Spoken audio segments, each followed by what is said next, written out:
Ya. Ahí está marcado, entonces, la zona del tercer molar. El balcón de la tercera molar, entonces, visto en un corte anatómico, una disección anatómica. Vemos con el puntero la tercera molar y vamos a ver un corte apical. En esta zona estamos viendo exactamente la zona apical de la tercera molar, donde vemos que la tabla vestibular, ¿no?, es más gruesa, mucho más gruesa que la tabla lingual.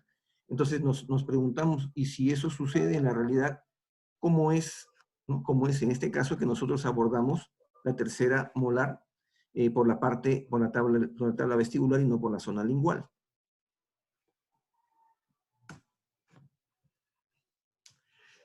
Una parte importante del tercer molar es conocer el trayecto del conducto dentario inferior. Todos conocemos el conducto dentario inferior y ninguno de nosotros quiere encontrarse con él, ¿no?, al momento de realizar una cirugía del tercer molar. Por eso es indispensable identificar, ¿no?, dónde se encuentra el tercer molar. Y también cuál es el trayecto del conducto dentario inferior. El conducto dentario inferior viene desde la zona lingual, que es el agujero dentario en la zona de la spinal spix, va descendiendo hacia abajo, hacia adelante, y finalmente se va dirigiendo conforme va bajando hacia la zona más vestibular, que corresponde, en este caso, al agujero mentoniano. Vamos a ver en este caso, ¿no?, el trayecto del conducto dentario inferior. Esto puede ser variable de acuerdo a la persona. Acá, por ejemplo, observamos en la tomografía sagital, aquí exactamente, esta pieza dentaria pareciera estar en contacto íntimo con la tercera molar. Pero en este otro corte a la derecha, en el corte sagital, vemos que el ápice se encuentra por lo menos a 1 milímetro aproximadamente del conducto dentario, lo cual significa que se trata de una superposición. En este otro caso vemos un tercer molar en donde no aparece el espacio periodontal. Cuando no aparece el espacio periodontal alrededor de este tercer molar, podemos sospechar que se trate de una relación muy, muy estrecha, muy cercana entre este diente retenido y el conducto dentario inferior. Vemos en este caso que el conducto dentario inferior, lo voy a señalar con un puntero, viene por aquí el techo, luego desaparece y aquí abajo vuelve a aparecer nuevamente, pero vemos que este es el piso, no vemos el trayecto del techo del conducto dentario inferior. Entonces, si vemos esta imagen en la panorámica, en la radiografía panorámica, es un deber nuestro indicar una tomografía computarizada. Entonces, en el lado derecho estamos viendo precisamente el conducto dentario inferior que se encuentra localizado bastante cercano a la tabla vestibular, mientras que el tercer molar está ubicado en el balcón del tercer molar, muy lejos, ¿no?, bastante lejos del conducto dentario inferior. Sin embargo, en este caso, si vamos a abordar el diente por la zona vestibular, que es lo usual que hacemos en toda Latinoamérica, podría ocurrir que lesionemos al dentario inferior, o sea, al nervio, a la arteria o la vena, durante esta cirugía. Por eso es muy importante, en estos casos, de sospechar la cercanía del conducto dentario inferior a la pieza dentaria. Entonces, observamos aquí el conducto dentario inferior, este es el spina spix, ¿no?, y esta hendidura es el ingreso al conducto dentario inferior, y aquí es donde empieza el trayecto del conducto dentario inferior en este paciente en particular. En este otro caso, estamos viendo una pieza dentaria bastante baja con una raíz un poco voluminosa, y vemos en la tomografía computarizada que también parece existir una relación muy cercana con el conducto dentario inferior. Y vamos a aprovechar en este caso el trayecto, toda la dirección, todo el recorrido del conducto dentario inferior. Aquí, por ejemplo, estamos observando la língula, la zona del spina spix, el inicio del conducto dentario inferior. Hacemos un corte tomográfico, ¿no? Siempre el lado izquierdo es el lado lingual, en este caso estamos hablando del lado izquierdo de la mandíbula, y habiendo hecho un corte, como dice acá, a distal de la tercera molar, vemos que el conducto dentario todavía se encuentra lingualizado. Si hacemos un corte tomográfico a nivel del ápice del tercer molar y un poco más adelante, encontramos que el conducto dentario continúa todavía en una posición bastante lingual. Más abajo, abajo a la izquierda, vemos el corte tomográfico hecho a nivel, ya no a nivel de la raíz distal, sino a nivel de la raíz mesial, donde vemos que el conducto todavía se encuentra bastante bajo y bastante lingualizado. En este paciente, no en todos los pacientes. Y luego vemos a distal del segundo molar que este conducto dentario todavía continúa lingualizado. Aquí al lado derecho finalmente es un corte mucho más anterior a nivel del conducto del agujero dentario, agujero mentoniano, perdón. Entonces, esta es una forma en la cual nosotros debemos hacer el estudio tomográfico del recorrido del conducto dentario inferior en todos los pacientes a quienes estamos indicándole una tomografía. No basta con ver la panorámica o no basta con leer el informe del radiólogo que con buen criterio, con buena voluntad, nos envía esa información. Siempre tenemos que hacer un seguimiento estricto del trayecto del conducto dentario. En este otro caso, un caso singular, ¿no? Estamos observando, arriba a la izquierda, son 4 imágenes del mismo paciente. Vemos que el conducto dentario inferior viene aquí, se nota claramente el techo y el piso del conducto, y luego el conducto desaparece y vuelve a aparecer nítidamente en esta zona. Y esta pieza dentaria, este tercer molar inferior, se encuentra ubicado bastante bajo, y próximo a la zona oclusal se encuentra un odontoma complejo. Vemos el corte axial desde arriba, ¿no? Simplemente para observar la posición de la corona más próxima a la zona lingual, como ya lo había dicho Río Centeno en el año 1945. Aquí vemos un corte sagital, el mismo caso, pero este es un corte tomográfico, en donde simplemente el conducto desaparece y vuelve a aparecer. Acá también notamos, tanto en la panorámica superior como en la tomografía inferior, que esta pieza dentaria, este diente, tiene una raíz mesial y una raíz distal.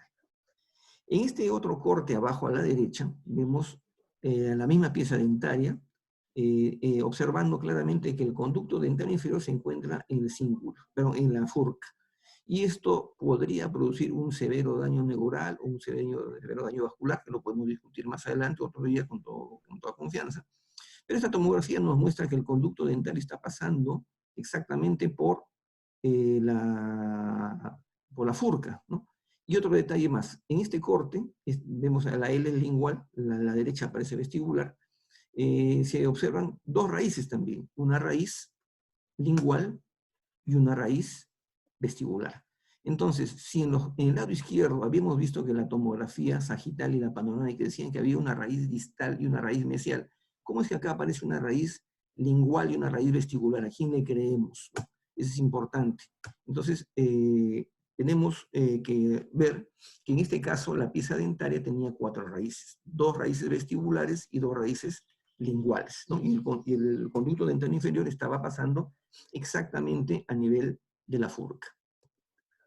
Aquí tenemos a Pierre Curie, y alguien se preguntaría, ¿qué tiene que ver Pierre Curie, ¿no? ¿Quién tiene que ver Pierre Curie en este tema de tercera molar? Bueno, pues Pierre Curie hizo unos hallazgos interesantes, unos descubrimientos importantes. Uno de ellos fue descubrir y describir con mucho detalle el efecto piezoeléctrico. Quienes entraron a este espacio, esta reunión de Zoom, y observaron el video, se dieron cuenta que la osteotomía no la estábamos realizando con la pieza de mano de alta velocidad, un instrumento rotatorio, lo estamos haciendo con motor piezoeléctrico, mal llamado piezoeléctrico porque en realidad es ultrasonido quirúrgico.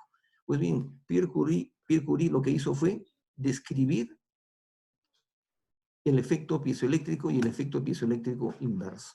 ¿Qué significa esto? Lo que descubrió Pierre Curie es que los cristales de cuarzo tienen una característica muy importante. Los cristales de cuarzo, imagínense que las flechas están señalando un bloque, un cilindro de cuarzo.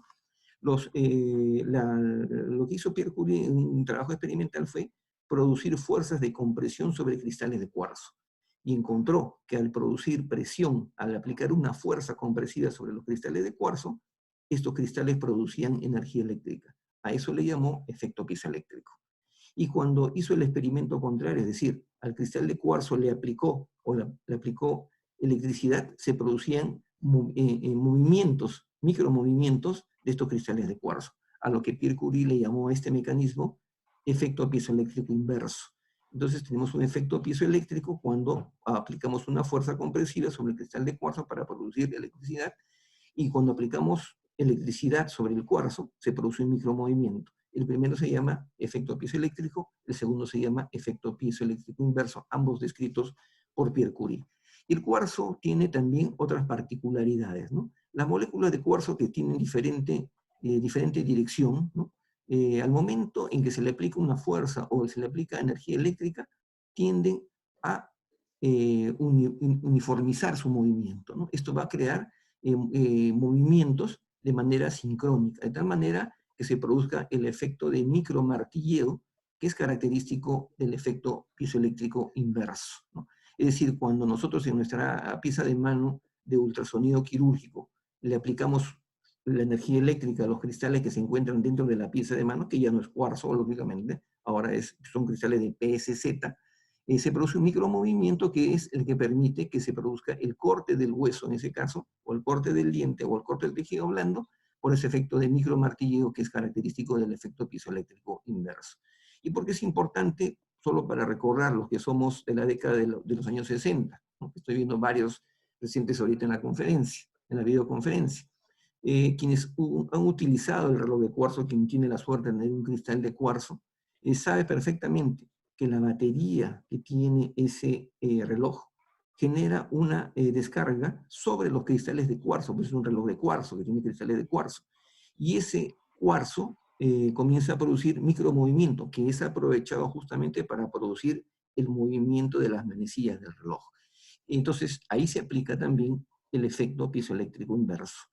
Todos los aditamentos que usan baterías, como por ejemplo los celulares en este momento, la aplicación de una energía eléctrica que proviene de una energía acumulada en la batería de sus celulares, finalmente va a producir ese mismo estímulo sobre los cristales que tienen sus celulares y va a producir un micromovimiento que va a producir en este caso resonancia y va a dar lugar al sonido de sus celulares, de la mayoría de celulares, no de todos en general. Entonces, ya tenemos claro qué es el concepto piezoeléctrico. Y Bernoulli describió otra cosa, mucho más antes. Lo que hizo Bernoulli fue describir que cuando el agua corre a alta velocidad, la parte inferior del chorro de agua genera una baja presión. Y esa baja presión del agua, producida de una manera bruta, produce una vaporización del agua, ¿no? Y eso se le llama efecto se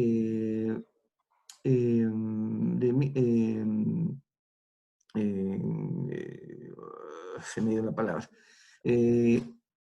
Esto va a producir entonces un efecto de microcavitación, se llama, ¿no? Y esta microcavitación es decir, la vaporización de las moléculas de agua, perdón, de las partículas de agua va a generar que el agua se vaporice.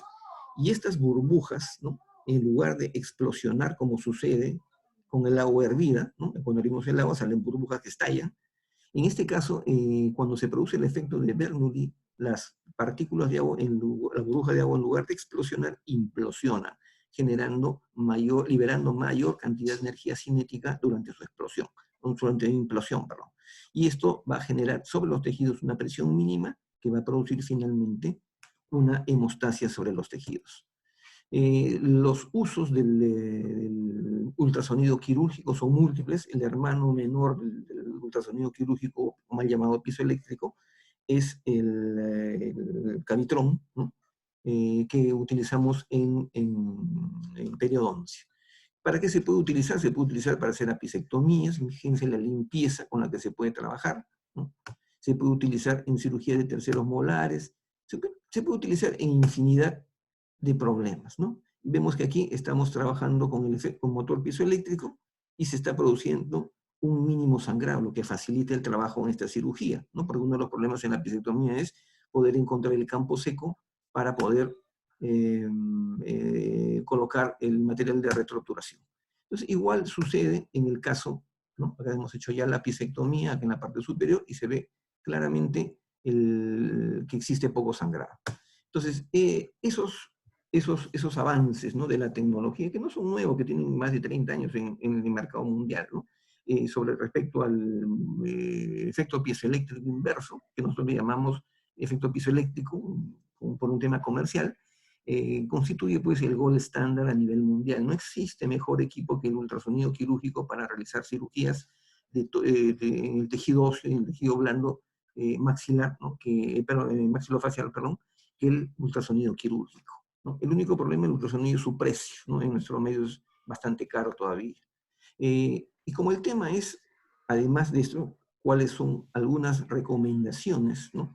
Algunos tips, como le llaman las nuevas generaciones, para evitar problemas y contratiempos durante la cirugía, diríamos que uno de los factores más importantes para evitar complicaciones durante y después de la cirugía es usar el ultrasonido quirúrgico, ¿no? Esto nos va a proveer de un campo quirúrgico sumamente limpio, ¿no? Sumamente libre de contaminación, de sangrado, ¿no? El cual va a acelerar, va a disminuir el tiempo operatorio y va a producir menos morbilidad en el paciente.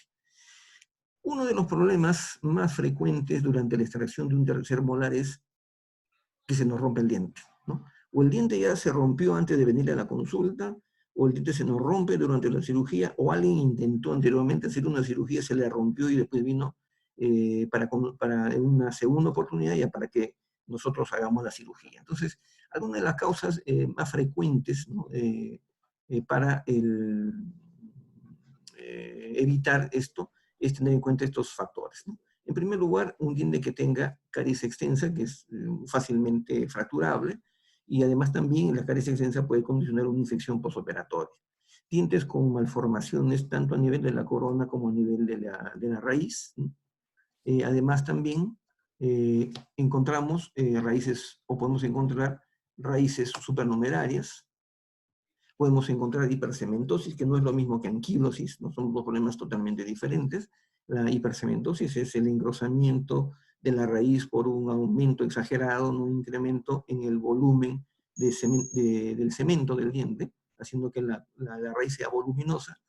Y otra cosa es que el diente no tenga ligamento periodontal y esté soldado directamente, si hay una integración directa del hueso a la pieza dentaria, lo cual va a impedir que la pieza dentaria pueda ser extraída, ¿no? Eso se llama anquilosis, ¿no? Que no es rara, no es frecuente, pero tampoco es extraordinaria.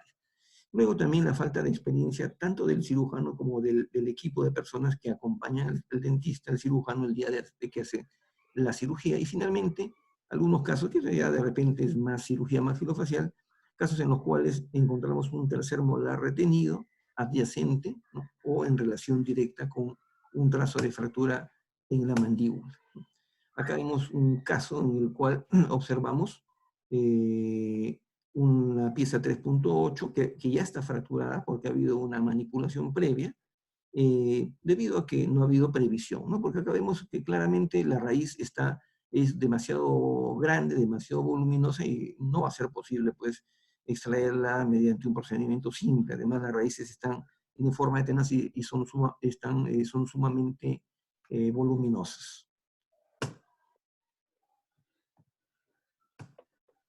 Aquí vemos otro caso, el caso de Nancy, ¿no? Vemos el diente extraído, pero en el caso de Nancy en particular ha ocurrido algo singular.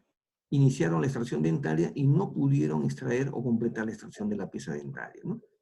Como curiosidad, al costado aparece un diente con una gran hipercementosis. Pero el problema es en la pieza, la tercera molar, ¿no? La señora había perdido antes la tercera, la primera molar, pero corrige, entonces es una hipercementosis. Esta es una displasia fibrosa periapical, ¿no? Y en este caso ocurrió que la pieza dentaria se le fue rompiendo, y finalmente no pudo completar la extracción, ¿no? Y esto ocurrió por falta de experiencia, ¿no? del cirujano. Aquí encontramos al señor Trillo, ¿no? Arriba a la izquierda vemos la radiografía previa, una caries extensa, y sobre todo una raíz distal sumamente, un poco dilacerada, bastante dilacerada, y de pronto la técnica no fue la más apropiada, ¿no? Al parecer hubo un exceso de confianza, el dentista pensó que haciendo un colgajo y una pequeña osteotomía iba a ser suficiente, ¿no? Para poder extraer el diente. Simplemente lo que ocurrió es, acá está la radiografía periapical de la derecha, terminó fracturándose la raíz y después de 1 hora y media, lógicamente no hubo técnica quirúrgica, no hubo criterio para hacer una cirugía de este tipo, terminó abortando la cirugía, ¿no? Y una cosa importante, un tip, aquí, ¿no? Hace pocos días, en medio de la cuarentena, me llama un colega preocupado, asustado, ¿no? Porque a su hermano le habían intentado hacer la extracción del tercer molar, había pasado ya cerca de 3 horas, no podían completar la cirugía y me llama desesperado. Le digo, ¿qué puedo hacer a las 10 de la noche? Le digo, en plena cuarentena. Bueno, el tema es, además había que tomarle una radiografía, ¿no? Nueva, porque no podíamos trabajar simplemente con la radiografía anterior, porque no sabemos qué parte del diente se ha roto, cómo se ha roto, dónde se ha roto. Entonces le dije con mucha prudencia y con mucho cuidado, como él no era el cirujano, sino otro doctor, que lavara, que limpiara, que lo suturara y lo dejara ahí, ¿no? Y que esperara que pasara 1, 2, 3 días y con una buena medicación, ya después con más calma, con más tranquilidad, tomarle una panorámica y poder completar la cirugía.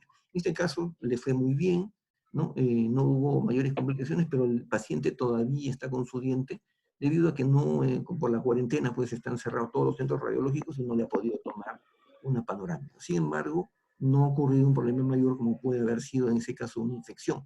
O de repente se hubiese cerrado y el colega y hubiera seguido manipulando. Este no es el caso, ¿no? Estoy comentando de otro paciente. Entonces ya con más calma, con mayor tranquilidad, fíjense que hemos hecho una doble odontosección, una a nivel exactamente del cuello del diente, una a nivel del cuello del diente para retirar la corona, y el otro corte, si fíjense acá, el otro corte, la odontosección fue aquí, exactamente aquí. No en la furca, porque meter la pieza de mano, sea de alta velocidad o lo que sea, en este sitio es casi imposible, ¿no? Entonces, la mejor técnica es con cabeza fría, eso sí, ¿no? Liberar un poco más de hueso hacia vestibular y distal, esto es muy importante, y desde el inicio planificar la cirugía haciendo una doble odontosección, una en el cuello del diente y otra exactamente aquí.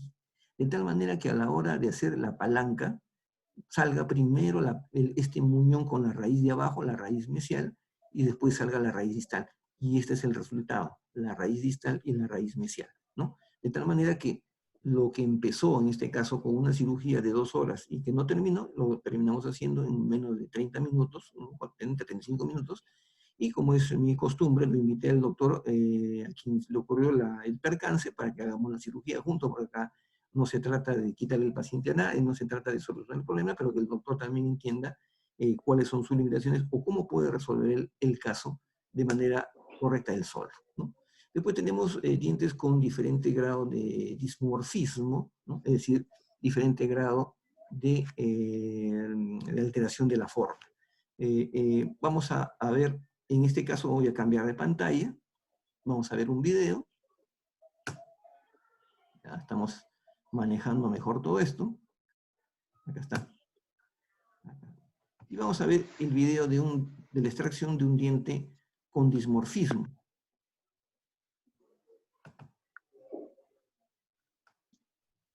Acá está.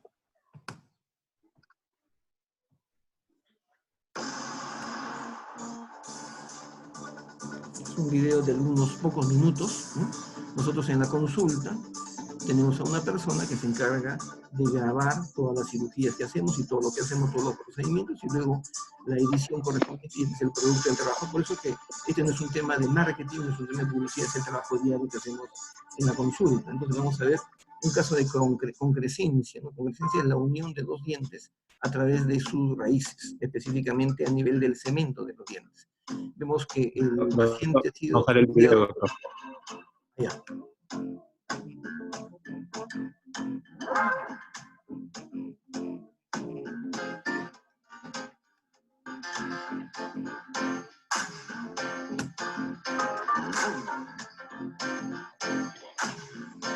Ahora sí, ¿se ve el video? ¿Estamos en el video?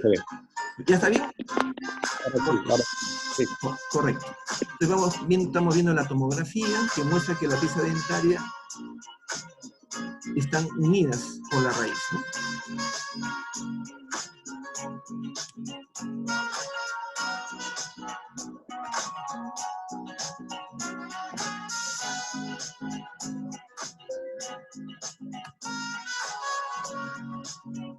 Fíjense, esta es una anestesia dentro del conducto palatino posterior para conseguir la anestesia troncular del quinto 2, ¿no? Para anestesiar con medio cartucho de anestesia toda la maxila del lado derecho en este caso.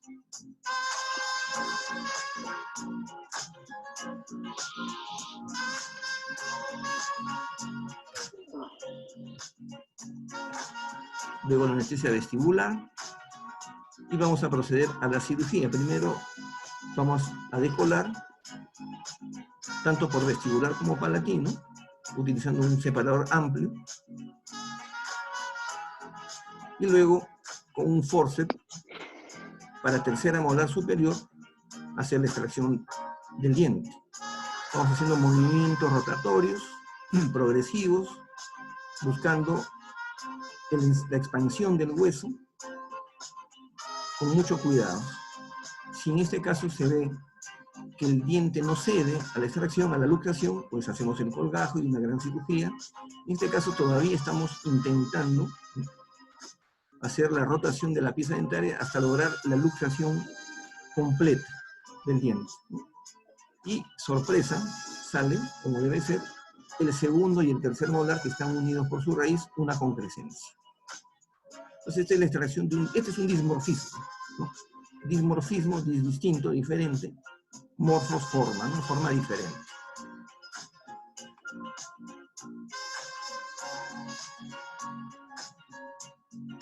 Nos hemos preparado para la Tercera Guerra Mundial, pensando en hacer una cirugía grande, comunicación bucosinusal, etc. Miren, en la unión del diente a través del cemento. Pero decía, finalmente, a pesar de que nos hemos preparado para la Tercera Guerra Mundial, no ocurrió absolutamente nada, no ha pasado de ser más que una extracción simple.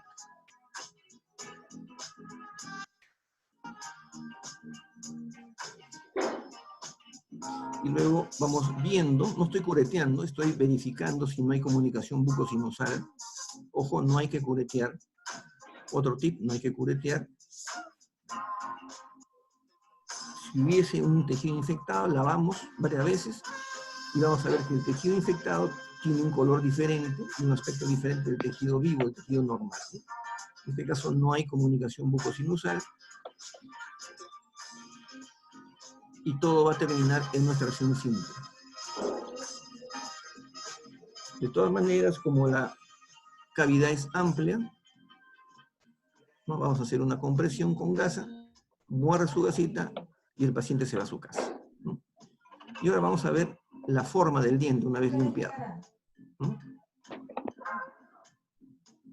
Ahí está el segundo molar con la amalgama y el otro diente limpio, ¿no? La medicación, un procedimiento convencional y se acabó la cirugía. Podemos utilizar diferentes esquemas medicamentosos, ¿no? Vamos a volver a la ventana.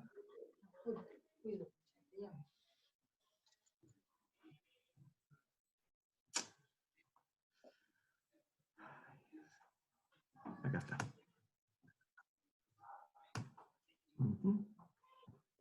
Listo. Entonces, estábamos hablando de dientes retenidos con dismorfismo.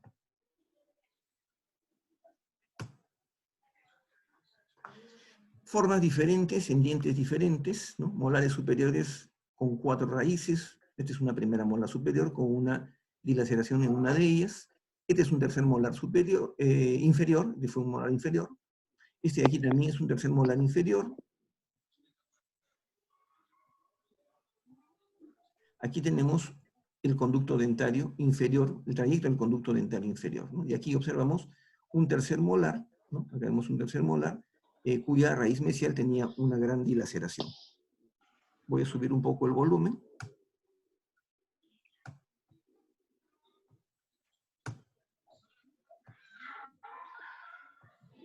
Ahí está mejor.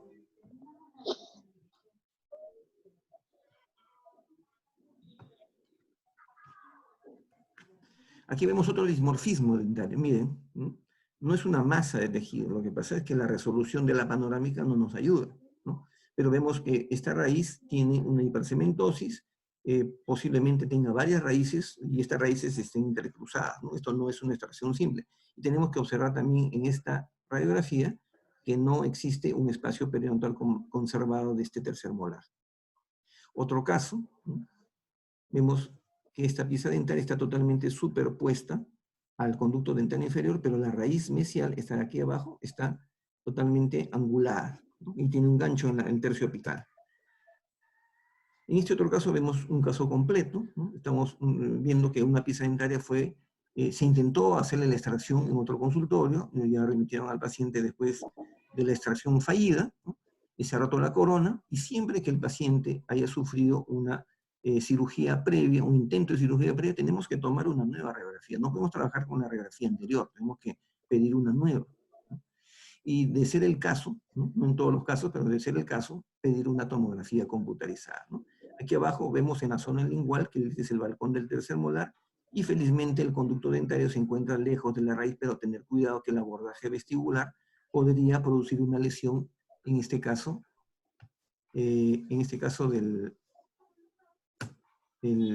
disculpe que me entrecorte, sino que tengo que hacer pasar al salón a todos los doctores que están en sala de espera, ¿no?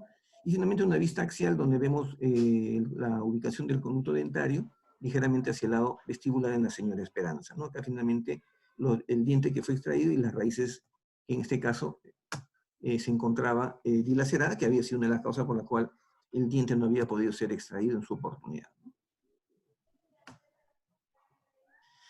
Aquí vemos otro caso, ¿no? Yo no les aconsejo, ¿no?, hacer extracción de una pieza dentaria con una radiografía que no muestra el diente de manera completa.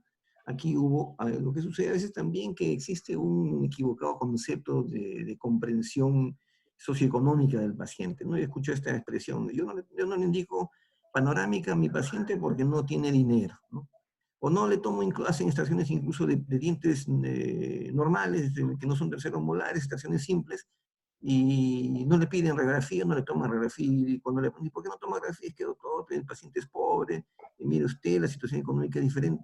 Y cuando ocurren las complicaciones, ¿quién es el que no tiene dinero para pagar el tratamiento? ¿El paciente o el dentista que va a tener que pagar el tratamiento para compensar lo que no hizo? Y peor aún, ¿no? Porque va a cometer una negligencia o una impericia o tener problemas de este tipo con su salud, etcétera, y le van a pedir como protocolo, de todas maneras, qué exámenes preoperatorios le pidió y qué le van a decir. No le pedí la periapical siquiera porque no tenía plata, ¿no? Entonces, esas cosas tenemos que lavarnos la cabeza, ¿no? Tenemos que hacer la cosa de manera correcta. Si usamos la periapical, bien, pero que todo el diente salga claramente en la radiografía, ¿no? ¿Qué pasó? Vean arriba la imagen alta, ¿no? Aquí las raíces están totalmente separadas, totalmente divergentes, ¿no? Entonces, hay un problema bastante complicado, ¿no? El conducto ya está dentro de la rama ascendente y hay que hacer una cirugía más grande. Sin embargo, no hubo la previsión del caso y viene lo que ocurrió. Se rompió la raíz, la corona, perdón, el cuello de la corona se rompió, y finalmente, ¿no? Finalmente vemos que quedó la raíz y tuvo que derivar al paciente, trajo al paciente a la consulta y ya ahí le hicimos la extracción del remanente radicular, ¿no? En este caso en particular yo recuerdo como experiencia, ¿no?, como recuerdo, ¿no?, que estaba haciendo la cirugía, la extracción de remanente radicular con el mismo doctor a quien le ocurrió el percance, y lo único que hice fue hacer un colgajo, limpiar, porque la segunda vez no es igual, y amplié un poco la osteotomía, una pequeña palanca, sale el diente, y el doctor me dice, doctor, ¿y tan rápido? Lo que pasa, le digo, es que fíjate qué hora es, son las 3:30 de la tarde, 4 de la tarde, estoy con la cabeza fría. ¿Tú a qué hora lo hiciste? A las 8:30 de la noche. Y a las 8:30 de la noche todos estamos cansados, estamos con ganas de irnos, etc. Entonces, nuestros chips no están prendidos al 100% a determinadas horas y lo que en determinado momento nos parece complicadísimo resulta ser una cosa realmente sencilla o solucionable en todo caso, ¿no? Entonces hay que tener cuidado con esas cirugías de medianoche, de última hora, ¿no? Los sábados en la noche, ¿no? Lo que son de mi época, en fiebre sábado por la noche, estamos para irnos a la fiesta y nos metemos a hacer una extracción dentaria. Aquí vemos dos dientes diferentes, ¿no?, con un diferente grado de dilaceración, porque los dientes, los terceros molares, son aquellos dientes que presentan la mayor frecuencia de complicaciones debido a raíces divergentes, dilaceradas, giradas, dobladas, como quieran llamar, ¿no? Acá también empezaron una cirugía bien, ¿no? El problema fue que no vieron la raíz, vieron la corona y no vieron la raíz. La raíz tiene un espacio periodontal conservado, esto es superposición por si acaso, acá no necesitamos una tomografía, pero la raíz en su conjunto tiene forma de foco, ¿no? Y esta forma de foco significa que en la parte cervical es más estrecha y en la parte media es más ancha. ¿Qué significa esto? Que la osteotomía tiene que ser muy grande. Acá no podemos dividir la raíz en dos porque la furca, si bien es cierto existe una furca, el tabique interradicular está cerrado por las dos raíces, porque las raíces están separadas y se juntan en el ápice, como vemos en la imagen posoperatoria, donde aquí tuvo que salir el diente con el tabique radicular, con el tabique óseo. Entonces, esas cosas suceden porque miramos la radiografía, pero no la leemos, no la estudiamos, ¿no? Estudiar significa ver detalladamente cada uno de los detalles que nos muestra la tomografía o la panorámica al momento, antes de hacer la cirugía.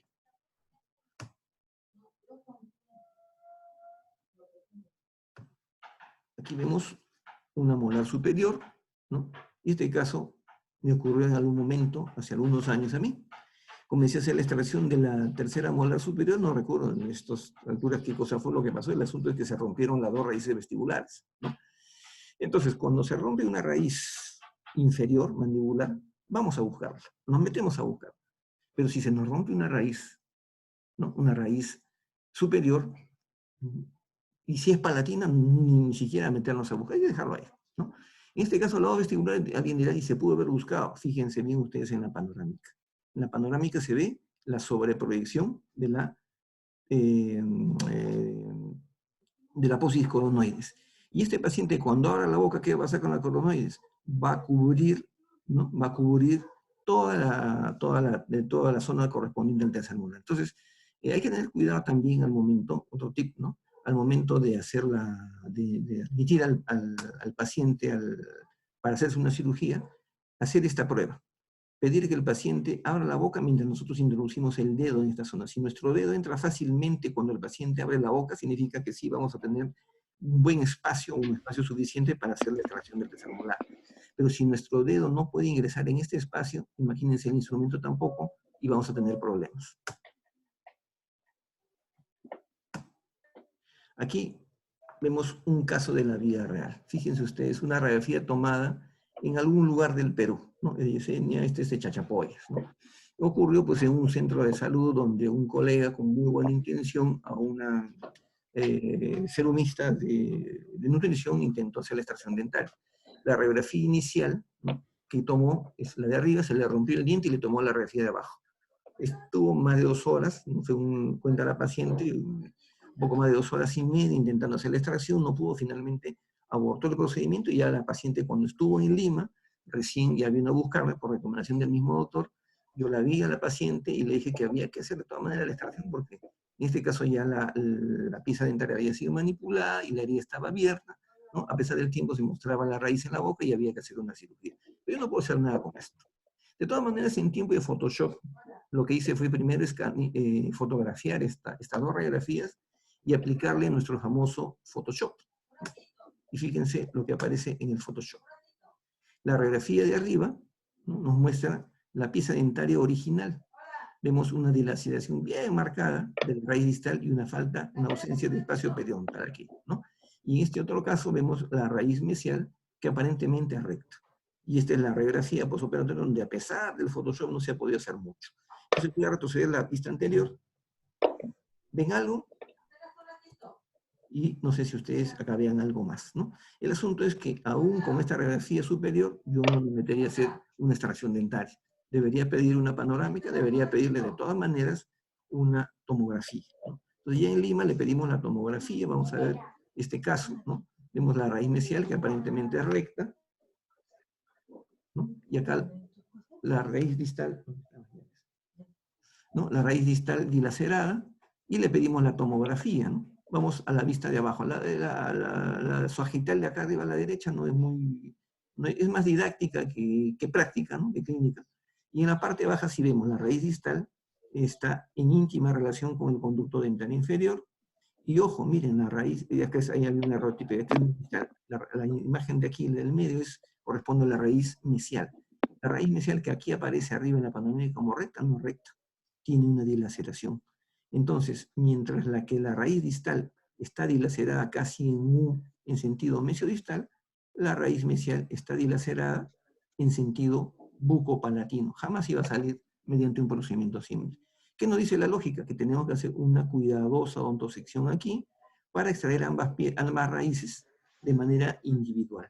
¿Por dónde se encuentra el conducto? El conducto se encuentra bajo y distal, ¿no? Entonces, con esa percepción, con esas imágenes, lo que estamos haciendo, en este caso,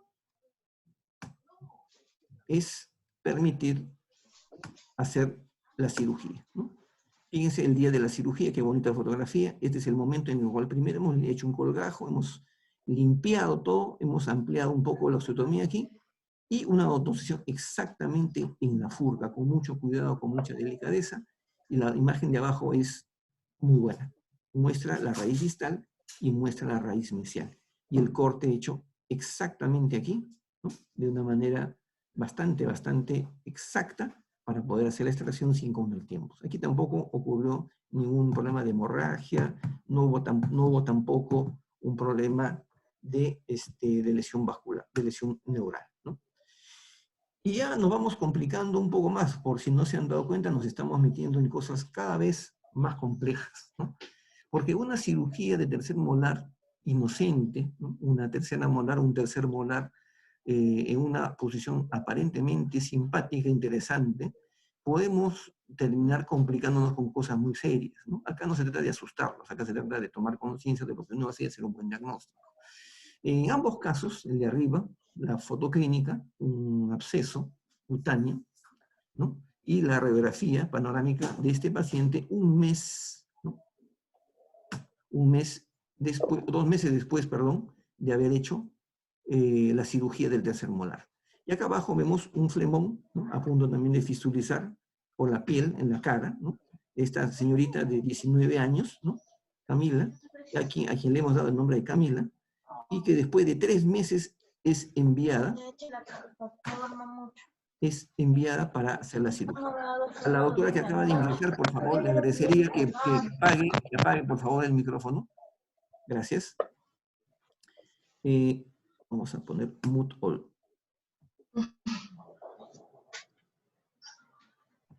Perfecto. Disculpen que les haya silenciado a todos, es para nuestra tranquilidad. Entonces seguimos conversando. En este caso, después voy a prender el micrófono, no se preocupe. Acá vemos en este caso que ocurrió lo siguiente. Se hicieron la extracción dentaria, ocurrió una alveolitis húmeda, y el tratamiento para la alveolitis húmeda no es otro que el curetaje. A veces tenemos el temor de reconocer ante el paciente que ha ocurrido una complicación, ¿no? ¿Por qué tener temor si la complicación puede ocurrir a cualquiera? Además, no necesariamente nosotros somos responsables de esa situación, el paciente también, o de repente de manera involuntaria la defensa del paciente en estado bajas en ese momento y de pronto ocurre una infección. El hecho es que cuando ocurre una alveolitis húmeda, es decir, un sangrado después de la cirugía, o una herida que se demora en cerrar, o de pronto que el tejido comienza a cerrar, pero el paciente sigue sintiendo dolor, eso es característico de una alveolitis húmeda. Hay que curetear, señores, hay que curetear, doctores, aparte de medicar.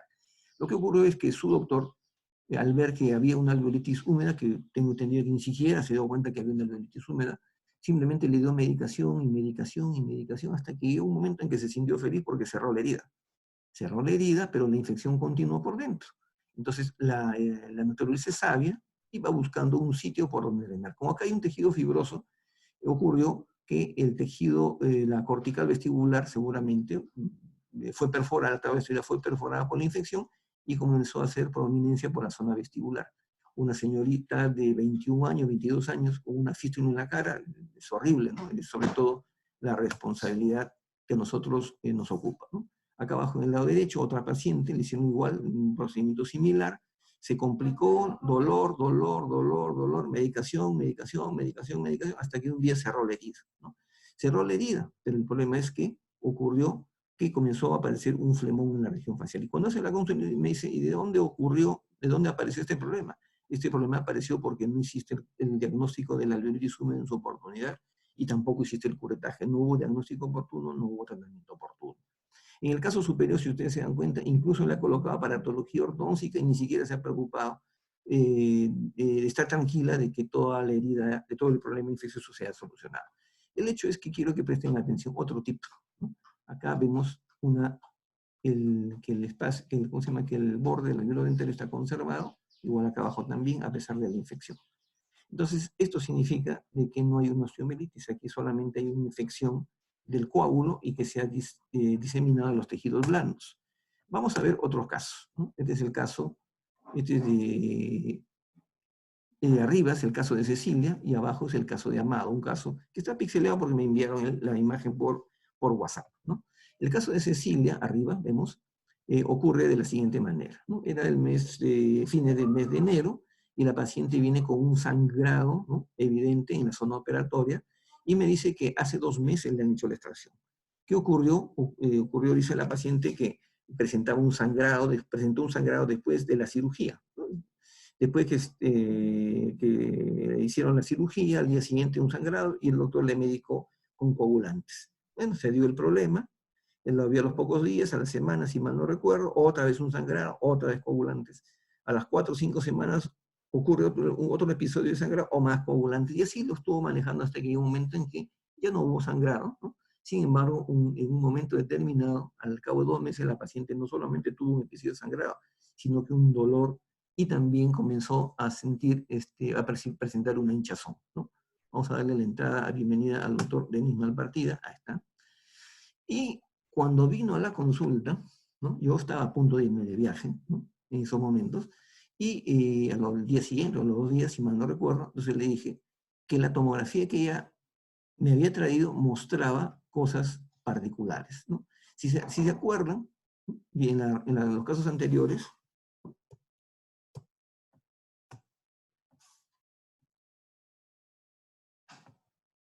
ahí está.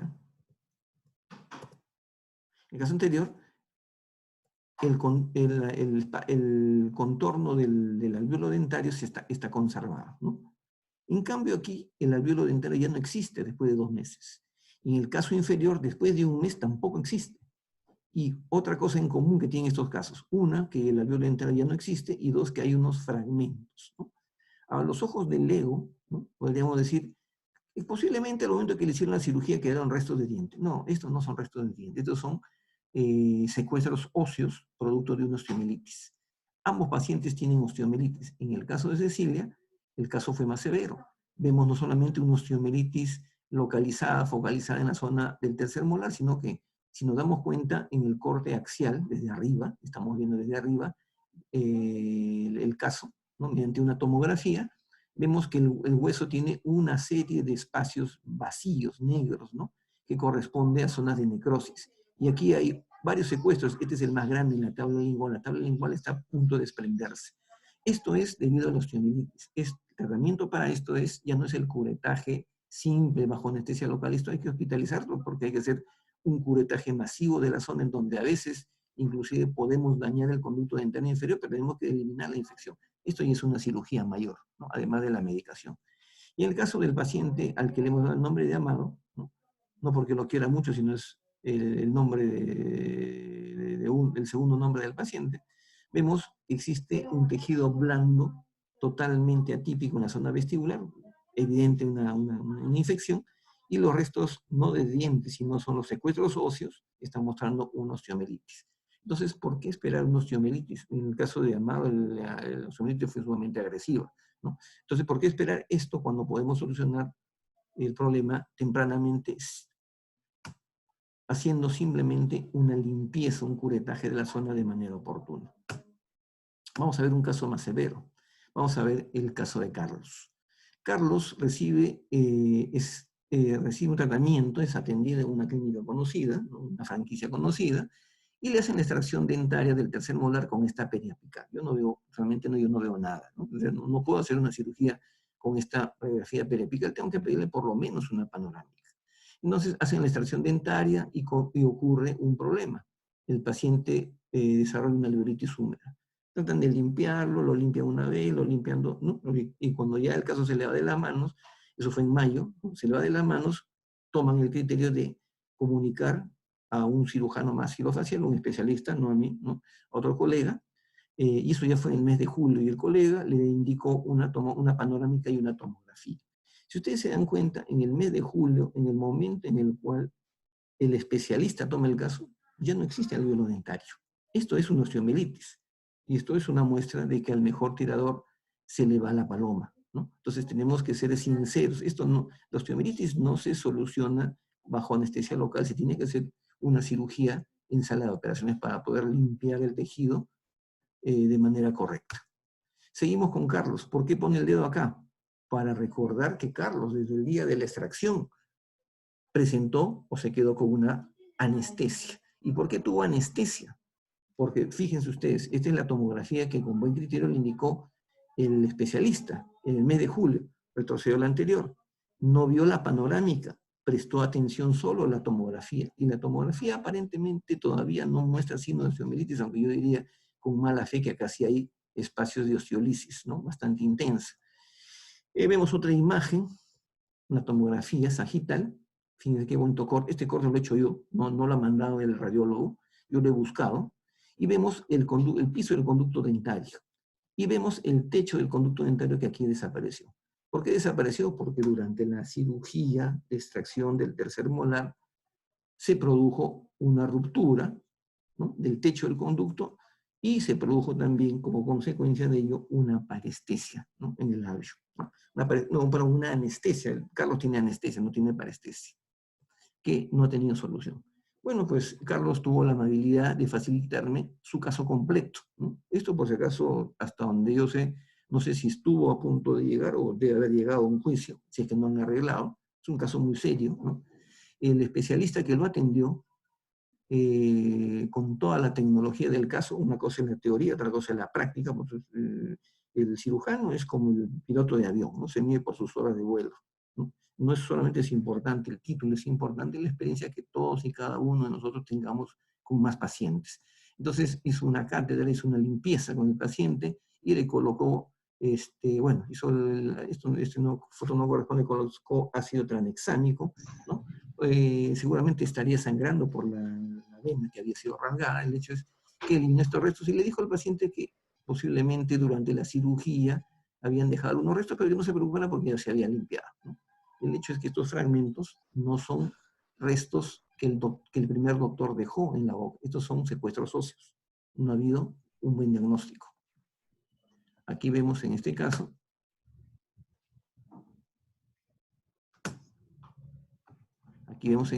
una secuencia posterior de Carlos, donde se ve el drenaje de pus. Esto es en el mes de agosto. Había drenaje de pus, nuevamente vuelve a ir donde el especialista, le vuelve a hacer un nuevo curetaje bajo anestesia local y van saliendo más fragmentos. Y le dicen, no te preocupes, ¿no? Esto es la última vez, pero ten cuidado que no vayas a morder algo fuerte, no se te vaya a romper la mandíbula. Entonces, el paciente para las orejas y dice, ¿por qué me dice eso, mi doctor? ¿No? Entonces va a consultar a otro doctor, ¿no?, que es amigo mío, un exalumno mío, que es amigo de la niñez, y le dice, consulta en otro lugar a ver qué opinión te da. Llévale la panorámica que te acabas de tomar, ¿no? Y esta es la panorámica. ¿Qué vemos aquí? Una osteomielitis evidente. Y lo que hay aquí abajo es un secuestro óseo. Lo que se ha producido aquí es una fractura patológica, y esto terminó en una cirugía mucho más grande por una falta de diagnóstico. Entonces, doctores, aquí ocurre que la extracción de tercer molar no es que tenga que estar en manos del especialista. Lo que debe ocurrir es que lo haga el especialista o lo haga el odontólogo con expertise, que lo haga bien, ¿no? Y que si ocurre una complicación que nadie está libre, ¿no?, simple y llanamente tenemos que hacer el diagnóstico y el tratamiento oportuno, en este caso, de lo que fue originalmente una alveolitis húmeda. Esta foto me la proporcionó también gentilmente Carlos, ¿no? Y está mostrando la cirugía que le hicieron con mini placas, ¿no?, y los secuestros óseos que ya han sido eliminados, ¿no? Lógicamente, Carlos ha quedado con una anestesia permanente del labio. Es otro caso cuya imagen está pixelada, me la enviaron por WhatsApp, me consultaron, me dijeron, doctor, mi paciente a quien yo le he hecho la cirugía del tercer molar hace 2 meses me acaba de llamar por teléfono y me dice que ha sentido un crujido, ¿no? Ha sentido un crujido y le ha comenzado a doler. Después de 2 meses ya no es mi culpa, doctor, ¿qué habrá hecho esta paciente? No, lo que ha sucedido aquí es igual, una alveolitis húmeda que no ha sido diagnosticada en su oportunidad y que posteriormente se complicó con una osteomielitis, ¿no? Ocurre también el caso que hacemos extracciones y el paciente ya está para subir al avión, esto fue lo que ocurrió, y el paciente se fue y dijo, ya, adiós, ¿no? Y ya por allá, en el país donde yo vivo, ahí me chequearán, no va a pasar nada, no. En la cirugía no termina, el tratamiento no termina con la cirugía, el tratamiento termina el día que le damos de alta a nuestro paciente. Y esto también, ojo, atención a quienes hacen cirugía por delivery, ¿no? No es una broma. Delivery, yo le digo a aquellos profesionales que son contratados para hacer una cirugía, en este caso, no un tratamiento, una cirugía, en una clínica, una consulta en particular, hacen su tratamiento y luego vuelven a su consultorio.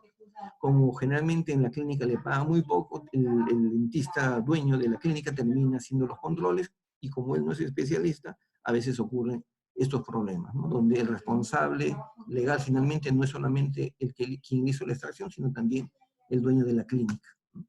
Acá vemos otras razones por las cuales también pueden producirse complicaciones.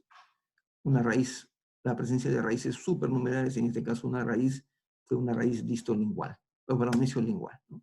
Este es otro caso de la universidad del año 1996, 97, por allá, a ver, acá debe decir el año, 97, ¿no?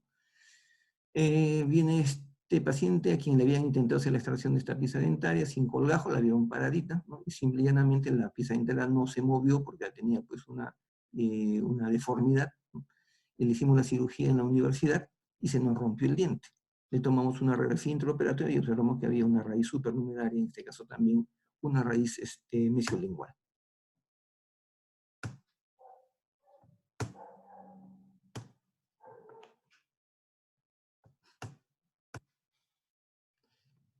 Vimos un caso simpático unos días antes de iniciar la cuarentena. Viene Ariane con esta panorámica que yo he cortado, que le llama la atención en esta pieza dentaria. Yo veo realmente 1, 2 y 3 raíces, ¿no? Entonces, no es una cirugía sencilla, hay que prepararnos de pronto para tener complicaciones o hacer una osteotomía sumamente amplia, ¿no?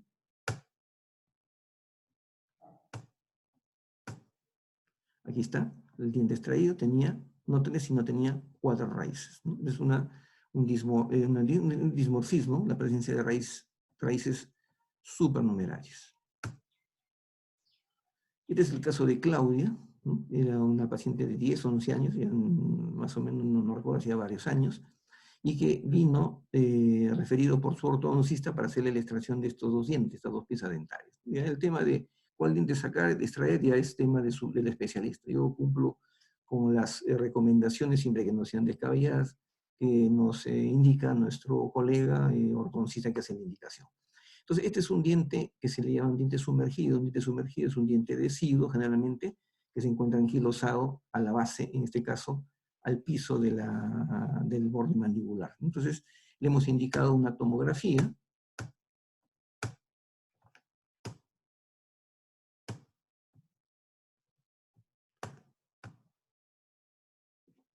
Y nos muestra que no existe un espacio periodontal. Acá existe simple y llanamente una anquilosis. Este es una anquilosis, ¿no?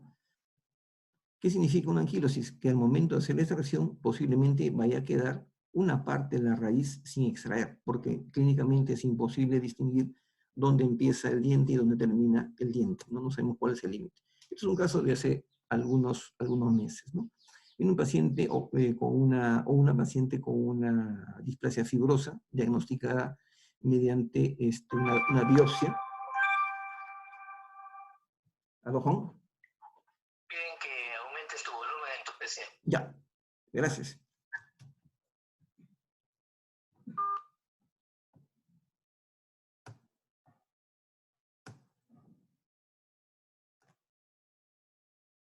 Vamos a poner en máximo volumen.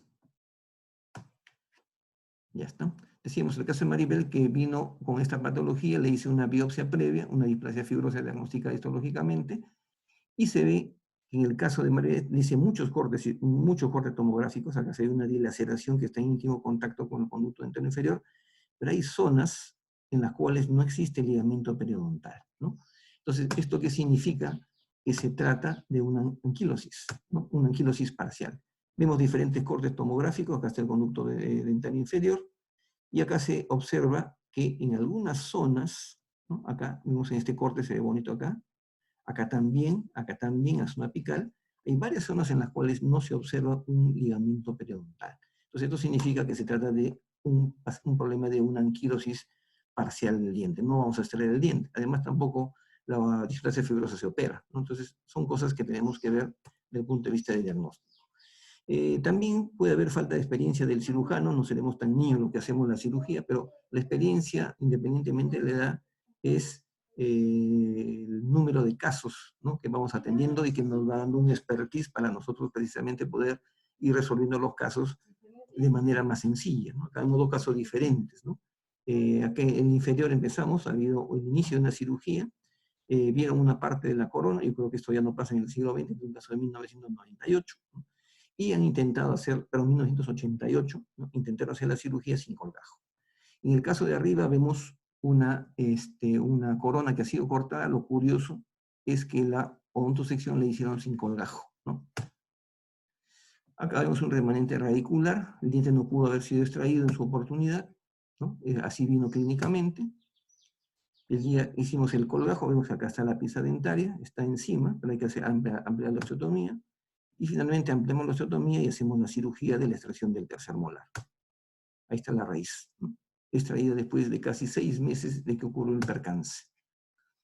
Este es el caso de Piña de apellido, de Piña también, de que hubo complicaciones durante la cirugía, a Piña, por ser Piña, ¿no? Empezaron a hacerle la cirugía del tercer molar y simplemente se perdieron, ¿no?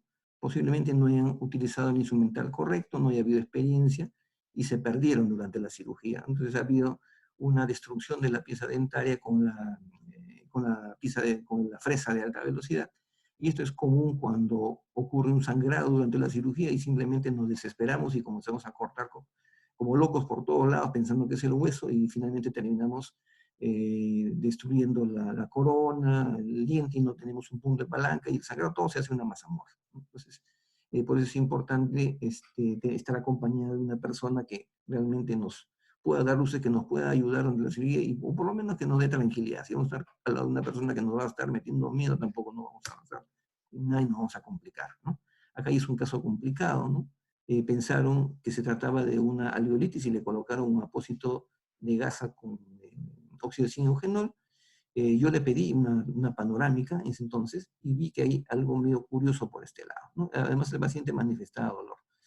Vemos en la tomografía, acá, donde dice PISA 3.8, abajo a la derecha, vemos que hay una raíz. Ha quedado una raíz y aquí ha quedado un fragmento de hueso, esta parte de la tabla lingual, que ha sido impulsado al piso de boca. Entonces acá hay dos problemas, ¿no?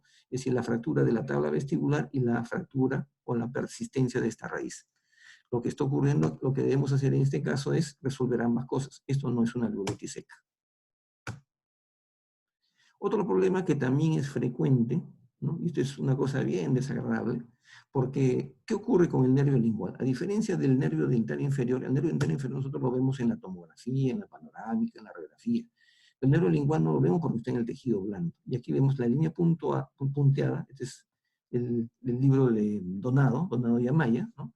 El cual describe que el trayecto del nervio lingual, ¿no?, se encuentra casi sobre la cresta de la zona retromolar, ¿no? Y que podemos lesionarlo, sea durante la incisión, sea durante el decolado, y peor aún con la fresa lo podemos cortar y producir parestesia del nervio lingual. Entonces hay que tener mucho cuidado. El día de hoy estamos casi con puras complicaciones, ¿no? Entonces hemos tomado la tomografía, pero ojo, se han dado cuenta que la tomografía se la hemos tomado ya sin el fragmento de aquí. Y le hemos pedido una nueva panorámica, ¿no? Es decir, después de extraer el fragmento de la gasa con el material radio opaco, le hemos pedido una nueva panorámica y una nueva tomografía, y acá se ve la raíz. Entonces, eso no se veía en la panorámica original. Este es otro caso interesante, es el caso de Víctor, ¿no? Ya había tenido una mala experiencia en la pieza 4.8, ¿no? Me dijo que fue muy traumática, fue una cirugía de película, varias horas, ¿no? Un poco más, y el colega le pone la rodilla encima del pecho para sacar la tercera molar. Y finalmente ocurrió el cierre de la herida sin mayores contratiempos, pero el trauma fue bastante. Y en la panorámica nueva que le hemos tomado vemos que hay un remanente radicular que no le molesta al paciente. Entonces no queremos problemas con Víctor, es un gran amigo de un hermano de una gran amiga, y vemos que desgraciadamente las raíces de Víctor no nos van a ayudar. La raíz inicial está dilacerada y la raíz distal está abierta, ¿no? Como tijeras, ¿no? Entonces aquí va a haber problemas. Le pedimos una tomografía y vemos la forma de la raíz, ¿no? Qué bonito, acá se ve muy claramente la forma de la raíz. Entonces, por más osteotomía que hagamos en vestibular, no vamos a llegar a independizar, a lograr sacar esta pieza dentaria, a menos que hagamos la técnica que les mencioné al inicio de la conversación. Una odontosección en el cuello del diente para retirar la corona, y luego una odontosección exactamente aquí, para retirar en dos partes, o sea, individualizar ambas raíces y poder extraer la pieza sin mayores contratiempos, ¿no? Vemos aquí que Víctor tiene 3 conductos, es decir, hay 3 raíces que pueden estar separadas o unidas. Parece que las mesiales están unidas. Y acá está la extracción dentaria, ¿no? Una vez, o para la fotografía de las raíces una vez extraídas, se nota claramente, esta es la raíz distal, la que estaba acá arriba, ¿no? La que estaba doblada, y esta es la porción inferior y la corona. Entonces se realizó una extracción sin mayores contratiempos. Este es el caso de Judith. Fíjense, Judith ha venido con una gasa también, con un cemento quirúrgico. No es necesario colocar este cemento quirúrgico. Si ocurre que no podemos extraer el diente, lavamos, limpiamos y suturamos y punto, ¿no? El echar cosas hace de que sea un camino de entrada a las bacterias y la producción de una infección posterior.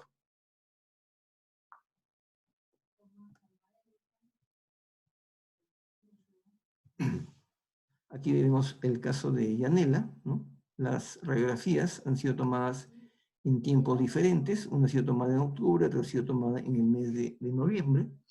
¿Y qué ha sucedido con Yanela? Yanela es la radiografía inicial, ¿no? Donde comenzaron a hacer la extracción dentaria, y ocurrió un percance, donde ya dijeron que el colega mencionó de que se había roto una raíz, le pedimos una radiografía periapical, y hay que pensar, si es que no hay molestias, la raíz puede quedar de por vida, como fue el caso de Víctor, ¿no?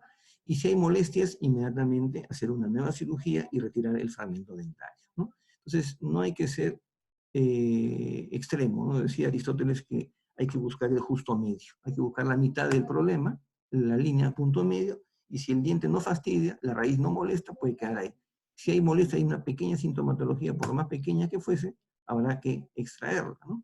Entonces, nuevamente vemos de cerca el caso de Yanela. La causa por la cual ocurrió el problema es que tuvo una raíz supernumeraria en la zona lingual, ¿no? Y esta es la raíz que ha quedado después del intento de extracción en el caso de Yanela, ¿no? En este otro caso estamos viendo una jovencita de 17 años, ¿no? Un odontoma complejo sobre la cara oclusal, ¿no? Acá del tercer molar, y vemos que el diente tiene el espacio periodontal plenamente conservado, ¿no? El hecho de que el diente tenga un espacio periodontal conservado significa que posiblemente, siempre es una posibilidad, no está en relación íntima con el diente. En este caso, la zona lingual del diente está en íntimo contacto con el diente inferior. Vamos a retroceder la imagen anterior. Entonces, el contacto está por el lado lingual, no por el lado apical. Esta es la vista clínica, ¿no? Donde se ve en la cavidad que ha quedado después de extraer el odontoma, y aquí está la corona del tercer molar, y en el lado derecho, la corona del diente completo que ha sido extraído y el odontoma complejo. Esta es la foto que me tomé con los doctores que me asistieron ese día, con los cuales hicimos la cirugía. Desde aquí le mando un cordial saludo a los dos. Este es otro caso interesante, ¿no? Aquí vemos que pidieron esta fue una panorámica, ocurrió un percance durante la cirugía, estando en una clínica de una zona populosa, ocurrió este percance. Un doctor comienza a hacer la extracción, no encuentra la pieza dentaria, ¿no? Comienza a manipular, y no encuentra, de pronto ve que la pieza dentaria desaparece. Entra a tallar una segunda persona, y la segunda persona pareciera como que encontró la pieza, pero se le volvió a desaparecer y nunca más la volvió a ver. Entonces, cuando el paciente llega a la consulta, le pido obviamente una nueva panorámica y vemos dónde está la pieza dentaria. Se encuentra casi a nivel de la escotadura, por detrás de la apófisis coronoides. En este caso pedimos una tomografía.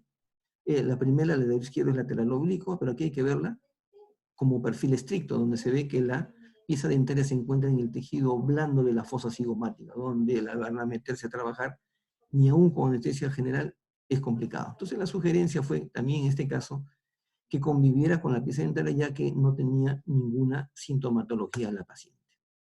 Vemos en la tomografía, fíjense bien, ahí este es el alvéolo dentario del tercer molar, y este es el diente que ha sido impulsado hacia la parte posterior, luego de romper la tabla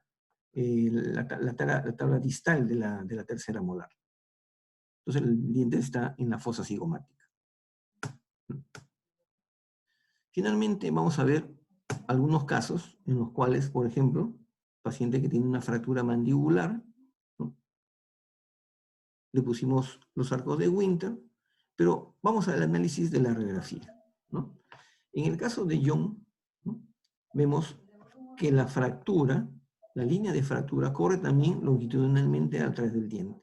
La pregunta es, ¿y debo extraer este diente? Este es un tema de mucha discusión. Alguien me dirá, ¿por qué no le extrajo el diente? Porque esto ha podido producir una infección severa y una osteomielitis, ¿no? Yo tengo muchos casos de la época en que trabajaba en el hospital de policía, en el cual hice esto que hemos visto acá, ¿no? Siempre y cuando no exista sintomatología, se hace la fijación intramaxilar, hay prioridad de la fijación de la fractura, y después, ¿no? Después de muchos meses, ya después que han pasado 3, 4, 5 meses, ya con toda tranquilidad, con la fractura consolidada, ya sin fractura, ¿no? Y con el callo óseo consolidado, se realiza la extracción sin mayores contratiempos. Este es el caso de Julio, también limitación de la apertura por fractura de la mandíbula. Y Julio tenía, dentro de otras fracturas, pues tenía varias fracturas, específicamente una en la zona de la pieza 4-8, donde la línea de fractura también corre longitudinal, ¿no? Entonces, en este caso, si bien la fijación intermaxilar no compromete, no toma la pieza dentaria como punto de fijación, si el diente no molesta, hay que dejarlo ahí para que sirva bien de fijación y de anclaje para la oclusión. Y ya después de un tiempo posterior, ya se hará la cirugía, ¿no? Entonces, otro paciente de hace muchos años también vino con un problema similar. En este caso sí se le hizo la extracción dentaria porque la pieza dentaria, el paciente manifestaba un dolor tremendo por la exposición pulpar. Entonces, eso sí es una cuestión de criterio, ¿no? En conclusión, ¿no? La hora también nos ha ido ganando bastante, ¿no? Podemos decir que todos los casos de tercera molar son potencialmente complicables, ¿no? Los casos interretenidos deben ser minuciosamente evaluados antes de hacer la cirugía, y el cirujano debe evaluar la conveniencia de extraer los restos dentarios, o como hemos visto en algunos casos, dejar las raíces siempre y cuando no sean pequeños los fragmentos y no exista sintomatología dolorosa, ¿no? Y la decisión obviamente pasa por una experiencia clínica y una experiencia quirúrgica de parte del odontólogo que realice la cirugía de extracción del tercer molar. En esta época de cuarentena hemos tenido mucha imaginación, hemos tenido que tener mucha imaginación. Una de las cosas que hemos desarrollado, hemos compartido con las colegas, fue este programa que nació como producto de la cuarentena, que graciosamente le hemos llamado Cuarentena 2020. Son una serie de videos, cerca de 18 videos que ya están colgados en YouTube. Acá está la dirección, el enlace, www.youtube.com/rbotetano, donde van a encontrar videos de 3 temas en particular, ¿no? Lo de naranja son temas de negocios, ¿no? Temas de cómo administrar el negocio, los tipos de negocios, cómo crear el embudo de venta para mejorar el flujo de pacientes, algo que vamos a necesitar definitivamente todos, ¿no? Después de salir de esta cuarentena, porque vamos a salir de la cuarentena y va a ser una odontología de guerra realmente, ¿no? Vamos a abrir nuestros consultorios y finalmente en muchos casos vamos a tener la sorpresa que toda la tarde vamos a estar pasando, como se dice, pateando latas como pan que no se vende, porque los pacientes también tienen limitaciones económicas, tienen que ir a trabajar, y nos guste o no, la odontología en el Perú no es una prioridad, ¿no? También tenemos, si en ese momento te recomiendo en tu rato de descanso, de ocio, que veas específicamente de teoría del color en Marketing. Muy interesante, muy, muy interesante. Puedes mejorar los niveles de venta en tu punto de venta, es decir, en tu consultorio, y te va a servir bastante para mejorar el flujo de pacientes en tu consultorio. Después, estas imágenes de color azul son la carátula de los videos. Son videos cortos de 5 o 6 minutos, también sobre diferentes problemas de cirugía bucal, y en el lado derecho algunos temas sobre implantes dentales, ¿no? Les adelanto que acabo de hablar el día de hoy en la tarde, ¿no? Como me he conectado con Brasil, ¿no? Estaba hablando específicamente con el doctor Bruno Candella, ¿no? El doctor Bruno Candella es una de las personas, los profesionales encargados de la capacitación en SIN a nivel mundial, ¿no? SIN de Brasil a nivel mundial, y con él hemos coordinado algunas cosas para compartir ya en estos días sobre videoconferencias con profesores brasileños, también de manera abierta con todos ustedes, así que estén muy atentos a todo esto, ¿no? También ya una vez que pase, ¿no? Que pase todo este problema de la cuarentena, empecemos a hacer nuestros tratamientos, nuestros cursos, digamos, para los cuales tienen conocimiento, especialmente de bichectomía, farmacoterapia, cirugía, implantología y todo aquello que es importante para nosotros en nuestra práctica diaria. Finalmente, esto es lo que se viene, ¿no? Después de la Semana Santa, que ahora sí va a ser santa, no va a ser tranca, ¿no? Todo el mundo va a estar metido en su casa, reflexionando seguramente. Ontoflix, ¿no? Ontoflix, una experiencia realmente impresionante, son más de 1000 videos en línea que estarán a tu disposición y que esperemos pues que tengan la acogida que siempre hemos tenido en todas las cosas en las cuales hemos compartido con los colegas. Hemos llegado al fin de esta etapa en la cual yo hablo, ¿no? Ahora les toca hablar a ustedes, voy a abrir el micrófono y si hay alguna pregunta, pues con el mayor gusto. Doctor Botetano, una pregunta, por favor. Sí, dígame, doctor.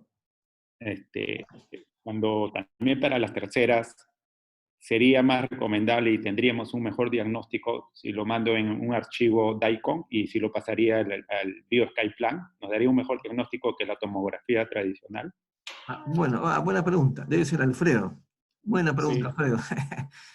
No, lo que pasa es que Alfredito está bien metido en el tema de implantología y utilizamos en cirugía guiada un programa, un software que se llama Blue Sky Plan, ¿no? Que es gratuito, que lo podemos bajar gratuitamente desde la web y que, ¿qué es lo que sucede para los que no están metidos en el tema de implantología? Nosotros tenemos todos los archivos de las tomografías en un formato llamado DICOM o DICOM, ¿no? Y los software que existen, Romexis, Planmeca, Galileo, Iris, etcétera, lo que hacen es leer esos archivos DICOM y mostrarnos una imagen tomográfica. Entonces, esos archivos DICOM que los podemos leer con el Romexis, ¿no? O sea, con todos los software que vienen ya en los CDs, también los podemos leer con este programa Blue Sky. Este programa Blue Sky tiene ciertas ventajas. Nosotros podemos dibujar de manera personalizada el trayecto del conducto dental y nos va a servir muchísimo más que, por ejemplo, utilizar un programa convencional. Este Blue Sky presenta imágenes en 5 planos, en 5 vistas, y nos ofrece una imagen mucho más exacta de la patología, entonces, y una resolución mucho mejor, ¿no? Si ustedes tienen la posibilidad de ya usar el Blue Sky o tienen la oportunidad de conocerlo, pues va a ser mucho mejor. Yo, la verdad, Alfredo, te confieso, todas las tomografías que las pido en formato DICOM abierto, aún la de cirugía bucal para verlas en Blue Sky. Yo tengo mayor información y más precisa con Blue Sky. Pero si no tienen el Blue Sky o no lo leen, no lo usan cotidianamente, no hay problema, también léanlo con el programa con software convencional. El Blue Sky es mucho más exacto.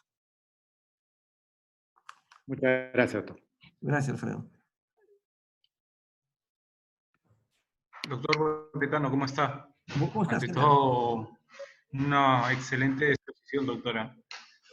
Les agradecería, doctor, le agradecería que me digan su nombre para tener un grato recuerdo. ¿Tu nombre? Iván. Iván. Dime. Iván, ¿cómo estás? ¿Qué es Iván? ¿Cómo estás, hermano? Gusto escucharte. El doctor Iván Maeda. ¿Cómo estás, Ivancito? Dime. Doctor, una alveolitis maltratada o no tratada siempre nos va a derivar en una osteomielitis. Sí, exacto. Muy buena pregunta. Siempre, si no hacemos algo, va a terminar en una osteomielitis. No, o sea, no digo siempre porque la palabra en biología siempre no es absoluta, pero digamos generalmente o casi siempre. Por eso es indispensable que en una alveolitis húmeda hagamos el curetaje de manera oportuna, que eliminemos ese coágulo infectado, ¿no? Y eso va a ser más que suficiente, bueno, que es en complemento con una medicación, ambas cosas van a ser suficientes para resolver ese problema. Sí. Gracias, doctor. Doctor Sí. Raúl Botetano, buenas tardes. Sí, buenas tardes. Buenas tardes, doctor. Mi nombre es Iván Isla. Quería preguntar acerca de los pacientes que reciben tratamiento con bifosfonatos. ¿Qué exámenes auxiliares se puede pedir o qué cuidados hay que tener con esos pacientes? Bueno, los bifosfonatos son sustancias que impiden la reabsorción del hueso. Esa es su función, ese es el término, impiden la reabsorción del hueso. Al impedir la actividad osteoclástica, impiden la remodelación del hueso. Tiene un efecto contradictorio a nivel del hueso. Entonces, los pacientes que usan bifosfonatos, está descrito ampliamente en la literatura que pueden ocurrir problemas de necrosis por un problema de vascularidad de los tejidos, ¿no? Y por una falta de remodelamiento del hueso, en este caso después de una cirugía. Necesitamos la inflamación, necesitamos de los osteoclastos para que eliminen las células muertas, ¿no? Es decir, el tener osteoclastos no es malo, siempre y cuando sean proporcionales al, ¿cómo se llama?, el beneficio que van a producir. Entonces, el cuidado que tenemos que tener es, si el paciente usa bifosfonatos, ver si es indispensable o no hacer la extracción. Porque si no es indispensable, deja el diente ahí, porque podemos tener mayor posibilidad de infecciones postoperatorias o peor aún de necrosis. Yo he visto esos casos de necrosis por bifosfonato, pero en implantología, y realmente es espectacular. Para mí mismo, que estoy metido en este tema, es realmente, no sé qué palabra utilizar, se ve literalmente que los bloques de hueso se desprenden. Y no es por infección, es por necrosis, el tejido se muere. Y el tejido se muere necrótico, fácilmente se sobreinfecta y pueden ocurrir problemas muy graves. Entonces, la mejor recomendación es que los pacientes que usan bifosfonatos, preferible no realizar ningún tipo de cirugía.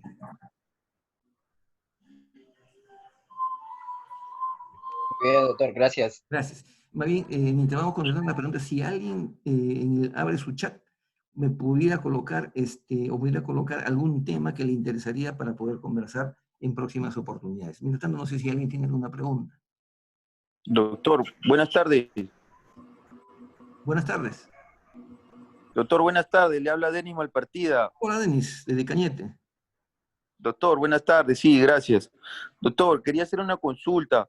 Quisiera que usted nos pudiera brindar, tras su experiencia, qué antibióticos da terminada la cirugía. Ah, como profiláctico, para cubrir. Como profiláctico, así es. Ya, Porque cada uno manejamos, ¿no? Manejamos distintos antibióticos, pero en su experiencia, ¿qué le ha resultado mejor? Le voy a contar, aprovechando la pregunta de Denis. Como yo trabajaba en la policía, en una oportunidad me mandaron a trabajar en el Cusco hace no sé cuántos años, más de 30 años, en el año 90. Y cuando yo llegué, a la semana cayó a la consulta un paciente con un flemón inmenso, un agricultor que no hablaba ni español ni castellano, y que tenía una infección severa. Ese día en la mañana, coincidentemente, felizmente, había venido un visitador médico y me había dejado un par de ampollas, 2 ampollas de ampicilina, eran ampollas de ampicilina en ese entonces, de 500 miligramos.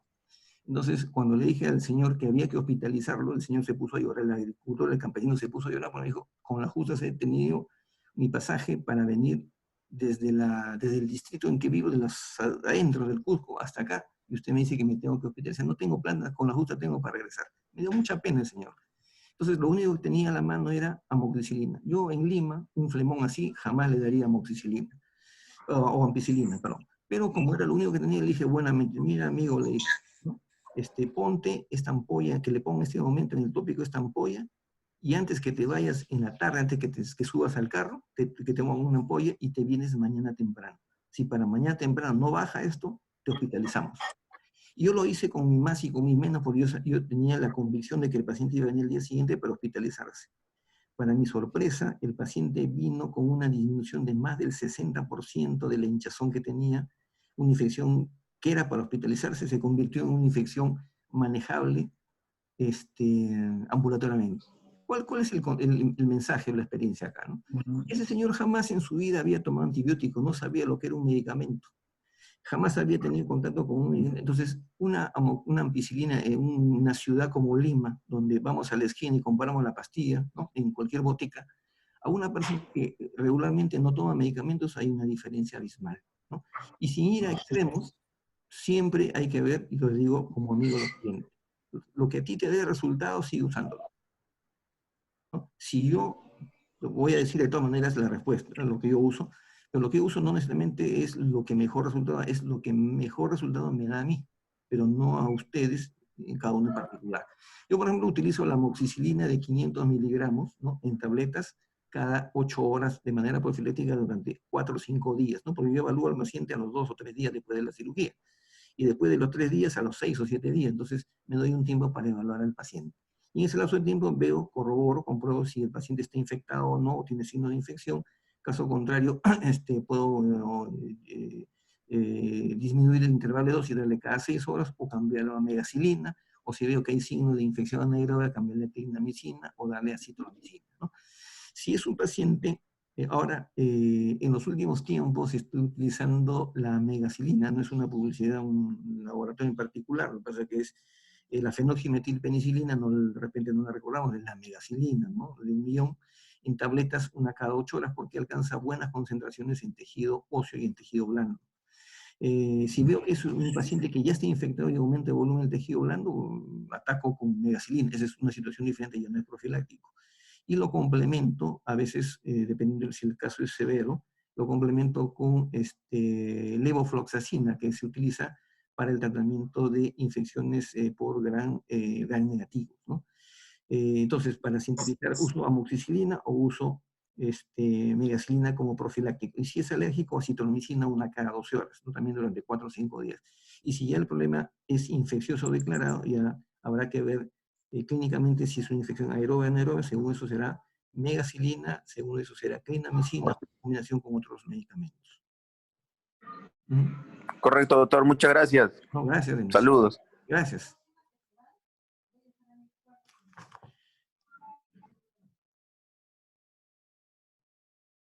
Bueno, estimados colegas, me alegra haberlos tenido presentes a todos ustedes el día de hoy, y espero que hayan disfrutado de este tiempo, de esta hora y media. Pensamos que iba a ser 1 hora, esta hora y media de conversación con ustedes. Que tengan un bonito día, y estamos en contacto con una próxima conversación, un próximo encuentro sobre algún tema que ustedes han puesto, he visto que han colocado en el chat, y que vamos a ir tomándolo en cuenta para un futuro tema. Que tengan un bonito día y que pasen una bonita cuarentena. Gracias, doctor. Gracias. Hasta la próxima. Hasta la próxima. Hasta luego. Chao, Raúl. Gracias. Gracias, muchachos. Chao. Ahí está Lucy. Gracias. Ahí está Silvia también. Gracias, Doc. Vamos a hacer un copy de pantalla para recordarlo. Gracias, doctor. Chao, Raúl. Gracias. Chao, José. Chao, Juanito. Chao. Pórtense bien. Ahora todos se portan bien porque están en su casa. Chao, Rosita. Un abrazo. Chao. Alfredo, chao, Paul, chao, Luzmila. Gracias, doctor. Ay, ¿qué pregunta?